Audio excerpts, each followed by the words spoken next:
আমার মা বলে, রে সন্তান আমার, যেদিন থেকে তুই ওয়াজ মাহফিলে বিভিন্ন জেলায় জেলায় ঘুরে বেড়াও, আমি ওই দিন থেকে তোর জন্য একটি রাত আমি ঘুমাইতে পারি নাই। বিশেষ করে এই 3টি মাস আমি মার ঘুম হয় না। এরে বান্দা, আজকের মাহফিল থেকে বিদায় নিয়ে যাওয়ার পরে, আখিরি মুনাজাত দেওয়ার পরে কত বান্দা বাড়িতে যায় দেখবা মাটা দুনিয়ায় নাই। মার চেহারা দেখে ঘুমের মধ্যে যাইতে পারবা না। আমিও তো ঘরে যাই, আমিও তো প্রতিদিন বাড়ির মধ্যে যাই। যাওয়ার পরে রাত 3টা 4টা বেজে যায়। আমি আমার মাকে ডাক দিয়া বলি, ও মা, ঘুম থেকে উঠো, তোমার সন্তান জুনায়েদ বাসায় এসেছে। আমি মাকে আর কোনো বার একবার ডাক দেওয়া লাগে না। আমার মা বলে, রে সন্তান এসেছো।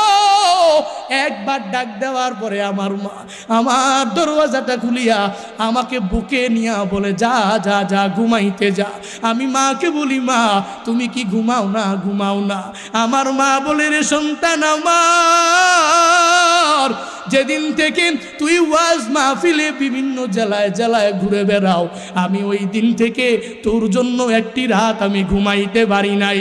বিশেষ করে এই 3টি মাস আমি মার ঘুম হয় না। তোর জন্য তোর বাবা আর আমি বসে বসে মুসল্লায় বসে বসে তোর জন্য দোয়া করি, যাতে আল্লাহ অ্যাক্সিডেন্টের হাত থেকে বাঁচা দেয়। এরে বান্দা, আমি তো বাড়িতে যাওয়ার পরে মার দোয়া নিয়ে ঘুমাইতে পারবো। এখনো এমন অনেক বান্দা আছো যেই বান্দারা মার ভালোবাসা আর দোয়া নিয়া ঘুমাইতেও পারবা না। স্ত্রীকে গিয়া বারবার বারবার ডাকবা, তবুও স্ত্রী দরওয়াজা খুলতে চাইবে না। 3বার 4বার 5বার ডাকার পরে যায় খুলবে, আবার স্ত্রী ধমক দিয়া দিবে। এই ময়দানে কার মা নাই, কার বাবা নাই, বান্দা পরিপূর্ণ খেয়াল করে শুনে নাও। মার মোহাব্বত অন্তরে ঢুকাও।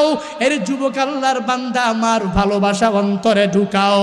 ওই মার মনে কষ্ট দিয়ে দিয়ে দিয়ে বান্দা জিন্দেগিটাকে বরবাদ করে ফেলেছো। আজকের মাহফিল থেকে পরিপূর্ণ তালিমার শপথ গ্রহণ করে যাওয়া লাগবে। আজকে বাড়িতে যাওয়ার পরে মার থেকে দোয়া নিয়া ঘুমাইতে যাইবা, আর বলবা, মা তোমার দোয়া আমার বড় দরকার। মা তোমার দোয়া ছাড়া আমি এই দুনিয়াতেও কিছু করতে পারবো না।